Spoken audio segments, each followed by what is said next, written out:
सुप्र सुप्रभात बच्चों, आज हम भाषा माधुरी के पाठ 3 अनोखा ढंग का पठन पाठन करेंगे। सभी बच्चे ध्यानपूर्वक पाठ को समझेंगे, सुनेंगे। तो चलिए शुरुआत करते हैं। पाठ 3 अनोखा ढंग। नोआखली की घटना है। गांधी जी शांति का प्रसार करने के लिए पैदल यात्रा कर रहे थे। प्रसार होता है बेटा फैलाव। वे सुबह सुबह एक गांव से निकलते और 7 बजते बजते दूसरे गांव में पहुंच जाते। वहां पहुंचकर पहले तो लिखने लिखाने का काम पूरा करते, उसके बाद स्नान करते। स्नान होता है नहाना। स्नान करते समय पैर साफ करने के लिए वह एक खुरदरे पत्थर का उपयोग करते थे। वह पत्थर बरसों पहले मीरा बहन ने उन्हें दिया था। तब से बापू ने उसे बहुत संभाल कर रखा था। संभाल कर मतलब ध्यानपूर्वक रखा था। वह जहाँ भी जाते, कौन? गांधी जी जहाँ भी जाते वह पत्थर उनके साथ ज़रूर जाता। एक गांव में गांधी जी पहुँचे।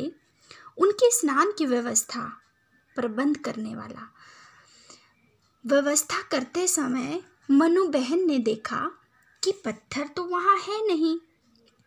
बहुत ढूंढा लेकिन नहीं मिला। उन्होंने बापू को पत्थर के खो जाने की बात बताई। खो जाना मतलब गुम हो जाना। और कहा, कल हम लोग जिस जुलाहे के घर ठहरे थे वहीं रह गया होगा। अब क्या करूं? बापू ने कुछ देर तक सोच कर कहा, तुम खुद वहां जाओ और पत्थर को ढूंढ कर लेकर आओ। अकेले ही जाओ। एक बार परेशानी उठाओगी तो दूसरी बार नहीं भूलोगी। देखिए गांधी जी मनु से बात कर रहे हैं। मनु बहन ने पूछा, किसी स्वयंसेवक को साथ ले लूं? स्वयंसेवक हो गया स्वेच्छा से काम करने वाला। बापू ने कहा, क्यों? मनु चुप रह गई। मनु उनके क्यों का जवाब नहीं दे पाई। यह नहीं कह सकी कि अकेले जाते डर लगता है। बात यह है कि नोआखली में नारियल और सुपारी के घने जंगल थे। अब अकेले जाने से वो डरती थी।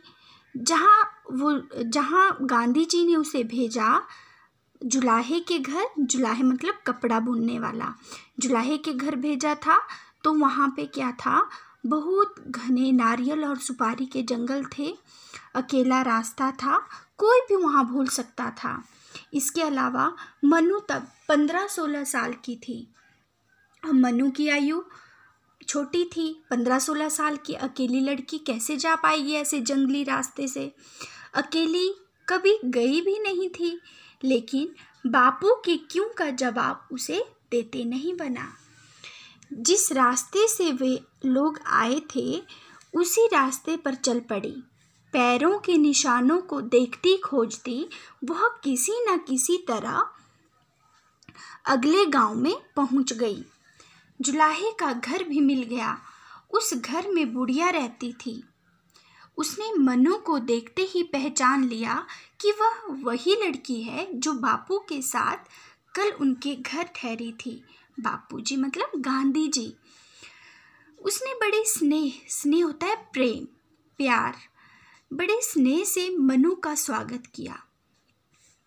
एक तो बापू पर खींच, झुंझलाहट, दूसरा इतना लंबा पैदल सफ़र।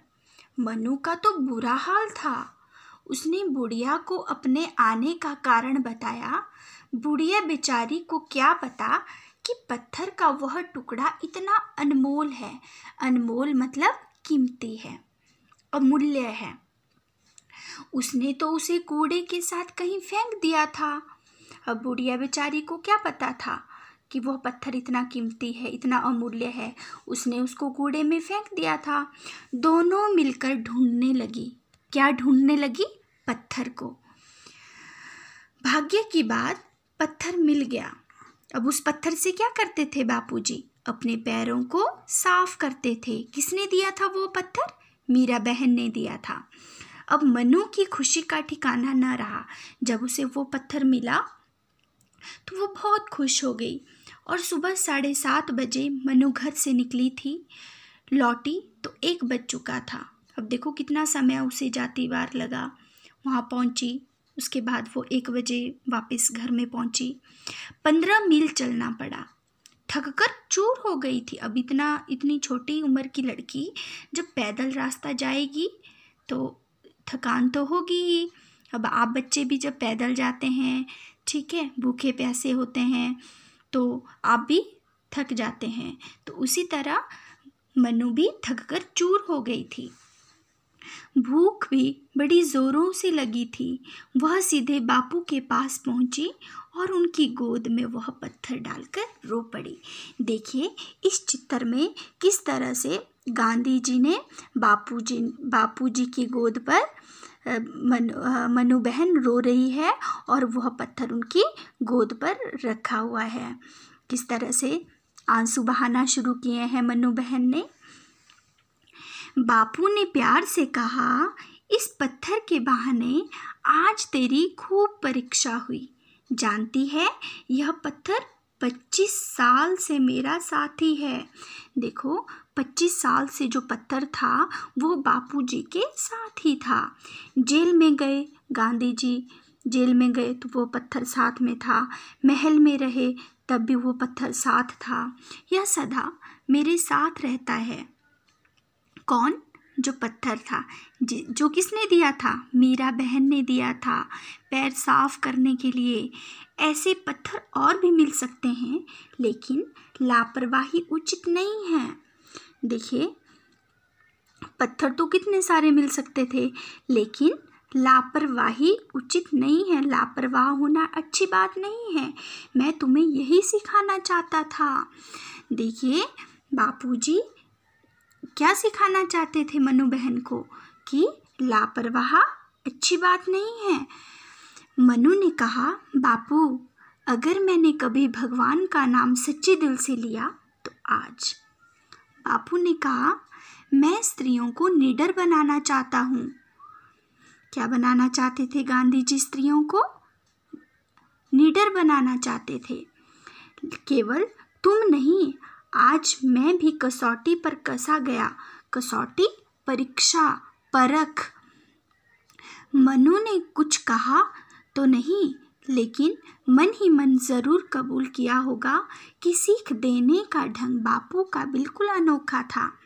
देखिए वो गांधी जी सीख देना चाहते थे मनु बहन को। एक तो वो लापरवाह नहीं बनाना चाहते थे, दूसरा वो स्त्रियों को निडर बनाना चाहते थे।